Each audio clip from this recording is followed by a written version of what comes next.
السلام علیکم ناظرین، یہ جو آپ میدان دیکھ رہے ہیں یہ میدان بدر ہے، بدر کے مقام پہ موجود ہے۔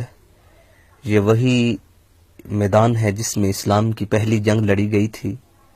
رسول اللہ صلی اللہ علیہ وسلم کے ہمراہ 308 یا کم و بیش اصحاب تھے، اور یہاں پہ ابو جہل اور کفار کے مقابلے میں پہنچے۔ اللہ تعالی نے اپنے پیارے حبیب صلی اللہ علیہ وسلم کو فتح عطا فرمائی اور کفار کو شکست ہوئی۔ اس دن کو بھی اللہ نے یوم فرقان کہا ہے۔ سبحان اللہ، اللہ اکبر۔